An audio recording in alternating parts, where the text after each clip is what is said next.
I therefore, with the utmost privilege and profound pride, now invite you, the Honorable Shri Narendra Modi, Prime Minister of the Republic of India, to address this joint assembly.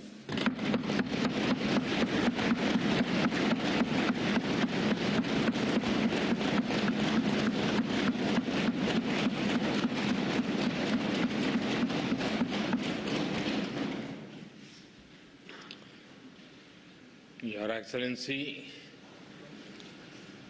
Prime Minister Kamala Prasad Vishesharji, Honorable President of the Senate, Mr. Wade Mark, Honorable Speaker, Mr. Jagdev Singh, Honorable Ministers, distinguished members of Parliament, Namaskar, Suprabhat, good morning.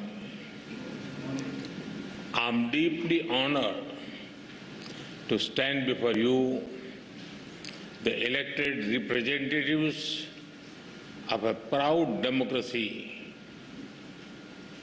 and a friendly nation. I bring greetings from 1.4 billion people of India. I also bring warm wishes from the people of Ghana, the country I visited just before arriving here. I am humbled to be the first Indian Prime Minister to speak to you in this iconic Red House.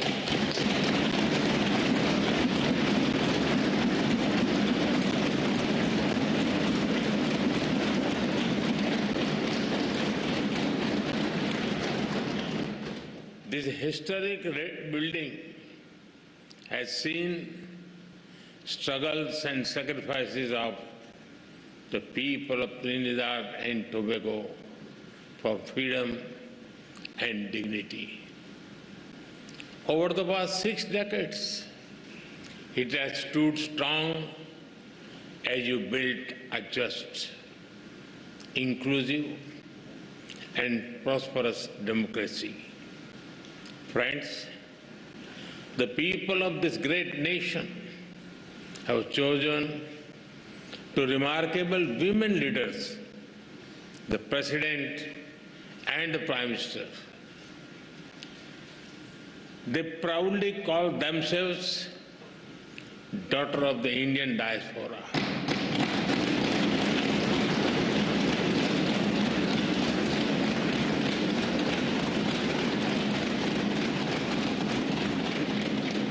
They take pride in their Indian heritage. In India, we admire their leadership, grit, and determination. They are living symbols of the relationship between our countries, built on shared roots and shared dreams. Distinguished members, both our nations rose from the shadows of colonial rule to write our own stories with courage as our ink and democracy as our pen. Today, both our nations stand as proud democracies and pillars of strength in the modern world. A couple of months ago, you celebrated the Festival of Democracy by participating in elections.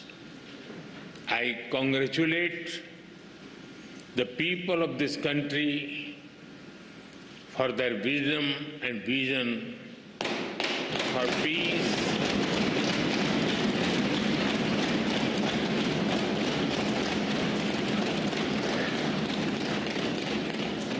for peace, stability, and prosperity. I also congratulate the newly elected members of this august House.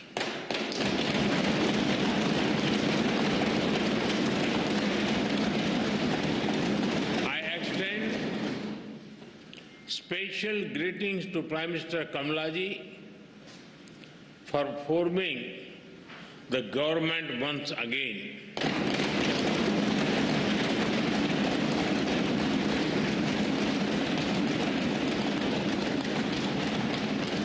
And I wish her continued success as she leads this great nation towards sustained growth and prosperity. Friends, when I look at the golden words of the Speaker's chair from the people of India to the people of Trinidad and Tobago, I feel a deep sense of emotion.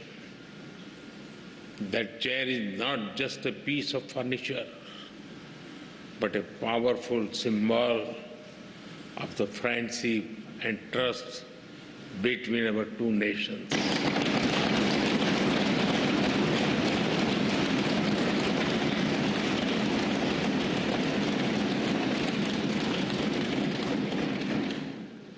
The words expresses the bond that one democracy feels for another. आप सभी जानते हैं, भारतीयों के लिए democracy सिर्फ एक political model भर नहीं है, हमारे लिए ये वे ऑफ लाइफ है, हमारी हजारों वर्षों की महान विरासत है। इस संसद में भी कई साथी ऐसे हैं जिनके पूर्वज बिहार से हैं। वो बिहार जो महाजनपदों यानी एंशिएंट रिपब्लिक्स की भूमि है। In India, democracy is not just a political system, for us it is a way of life. Your parliament also has some members whose forefathers were from the Indian state of Bihar, which is famous for centers like Vaishali. Friends, there is a natural warmth in the connection between our two countries. I must say, Indians are among the most passionate fans of the West Indies cricket team. We cheer for them with all our heart, except when they are playing against India. The relationship between our two countries is based on the foundation of centuries-old bonds. 180 years ago, the first Indians arrived on this land after a long and hard journey. Oceans away, the Indian beats blended beautifully with the Caribbean rhythm. Here, Bhojpuri found harmony with Creole. Dalpuri met doubles, and tabla met the steel pan.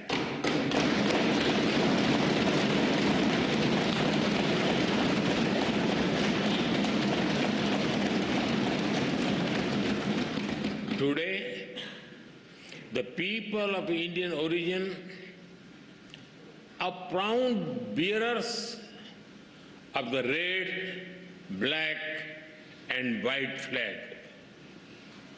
From politics to poetry, cricket to commerce, calypso to chutney, they contribute to every field They are an integral part of the vibrant diversity that you all respect. Together, you have built a nation that lives its motto, together we aspire, together we achieve.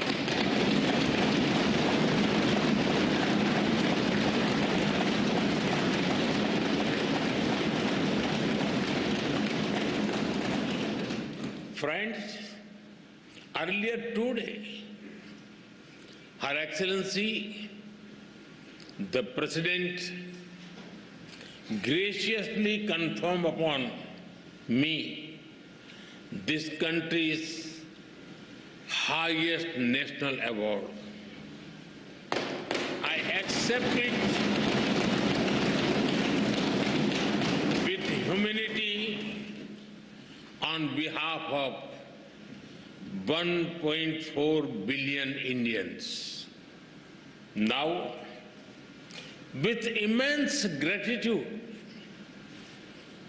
I dedicate it to the enduring friendship and the ancestral ties between our two nations.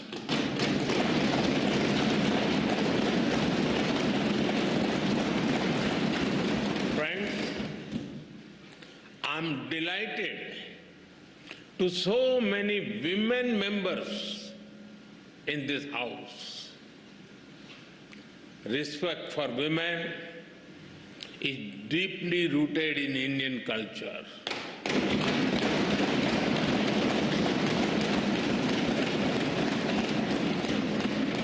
One of our important holy texts, the Skanda Purana, says, Dasaputro Sama Kanya Dasaputran Pravardhayan Yat Phalam Labhate Mratyam Tat Labhyam Kanya Ekaya. It means one daughter brings as much happiness as 10 sons. We are strengthening the hands of women to build a modern India. From space to sports, startups to science, education to enterprise, aviation to armed forces, they are leading India to a new future in various domains. Like you, we have our women who rose from humble beginnings to become our president.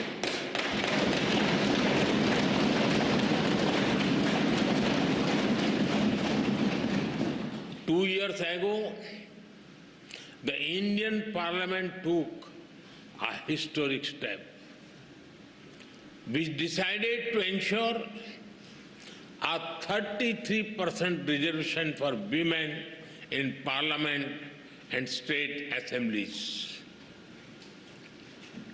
This assurance that is the coming generations, more and more women will decide the destiny and direction of the nation.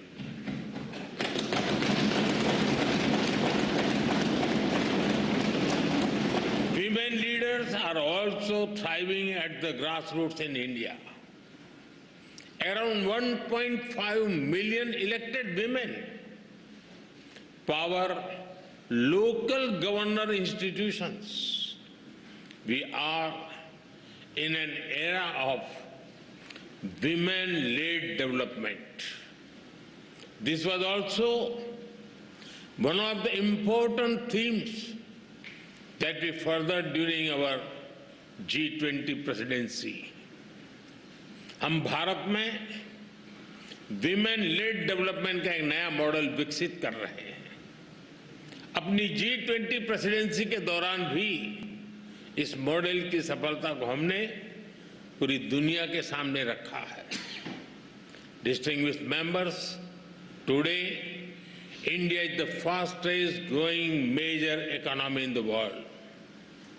Every sector, every region, and every society is part of this growth story. India's growth is inclusive and people-centric. A recent report of the International Labour Organization notes that India's social security and welfare umbrella covers 950 million people. That is almost 1 billion people, which is a greater population than most countries in the world. Our vision for such inclusive growth does not stop at our borders.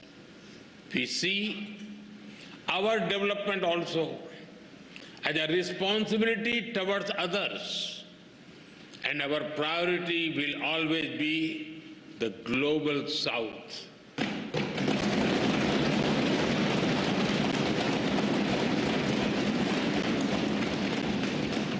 With the same spirit, we are deepening our relations with Trinidad and Tobago. Our trade will continue to grow. We will encourage our businesses to invest more in this country. Our development partnership will expand. Training capacity, building, and skill development will keep human development as its center. Health has been and will remain a key part of our partnership. Many Indian doctors and healthcare workers have been serving here with distinction. We are glad that you have decided to recognize Indian medical standards. This will ensure access to high-quality, affordable medicine for all. We also welcome your decision to adopt the UPI digital payment system. It is a major step forward. UPI has revolutionized digital payments in India. Powered by the platform, India has become the nation with the highest number of real-time digital payments in the world.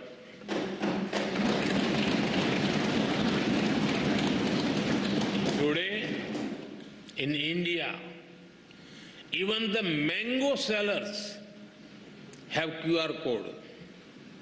If you try to pay them in cash, they will ask you to use UPI because they don't have the change. We are also keen to collaborate on other digital innovations. As India develops AI tools to foster growth and development in the global South, Trinidad and Tobago will be a priority nation for us.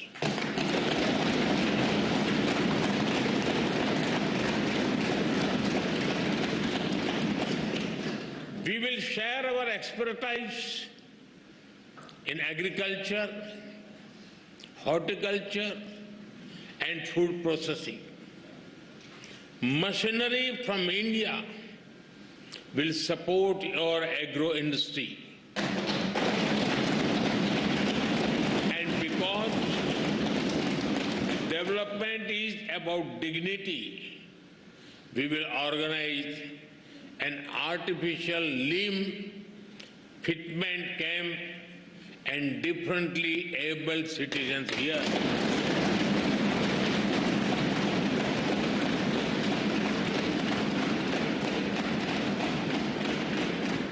For us, there are no limits to our cooperation with you.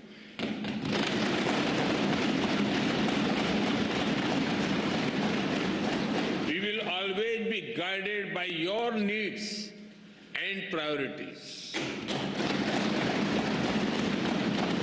Friends, synergy between our nations holds immense promise.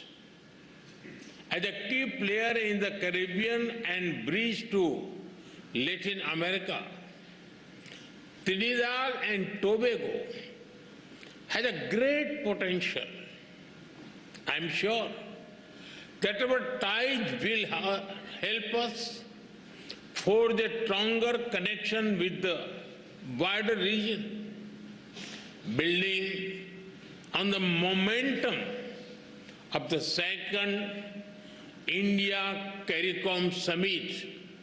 We are eager to collaborate on initiatives that enhance trade and investment, build infrastructure and mobility, implement community development projects, and above all, support capacity building, training and skill development on a large scale. Friends, I also see our partnership in a larger global framework. The scale and speed of change in the world is unprecedented. There are fundamental shifts in the nature of politics and power. Free trade is under pressure. There are growing global divisions, disputes, and disparities. The world is faced with challenges of climate change, food, health, and energy security. Terrorism remains a pressing threat. Colonial rules of the past may have ended, but their shadows linger in new forms.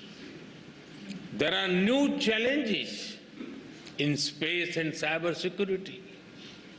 Artificial intelligence is unlocking the new opportunities as well as risk. The old institutions are struggling to deliver peace and progress. At the same time, the global south is rising. They wish to see a new and fairer world order. When the United Nations turned 75, there was great hope across the developing world. A hope that long-pending reforms would be realized, that their voices would finally be heard. But that hope had turned into disappointment. The voice of the developing world remains on the margins. India has always tried to bridge this gap. For India, Mahasagar, mutual and holistic advancement for society and growth across regions, is the guiding vision for the global south. Whenever we got the opportunity, we have given voice to the global south.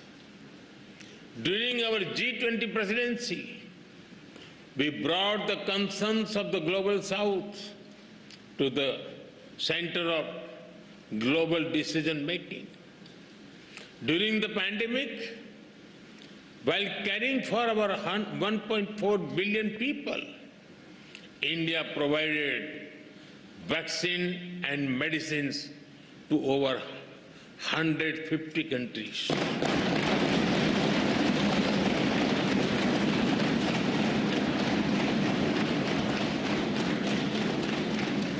In times of disaster, we have responded swiftly with aid, relief, and solidarity. Our development partnerships are demand-driven, respectful, and without conditions. Distinguished members, it is time for us to work together to give the Global South its rightful seat at the right table.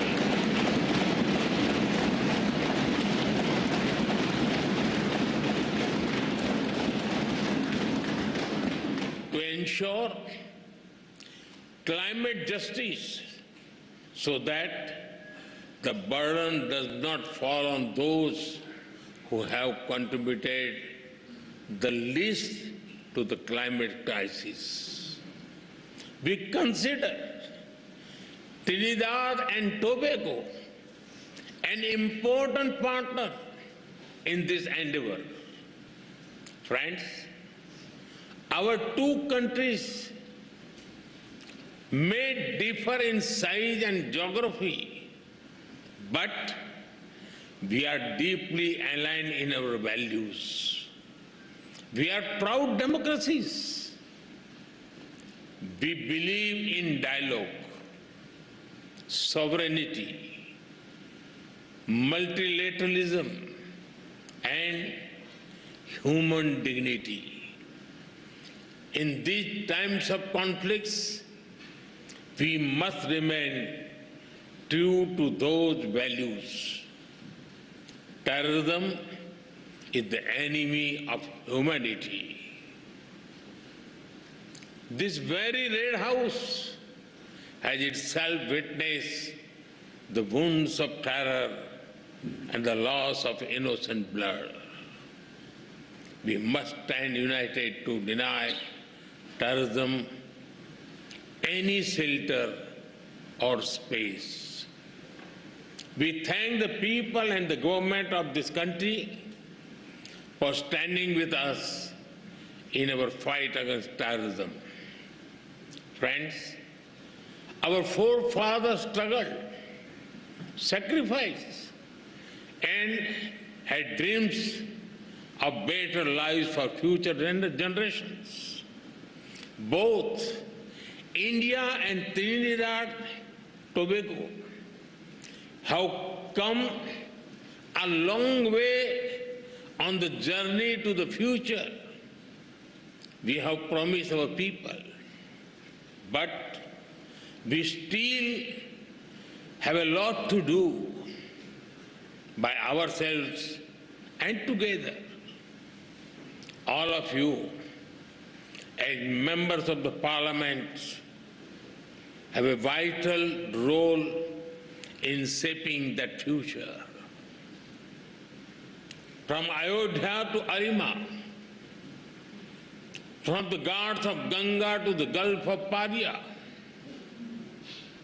may our bonds grow ever deeper and our dreams ever higher. With these thoughts, I thank you once again for this honor. As you say here, with grace and pride, respect due. Thank you. Thank you very much. Thank you.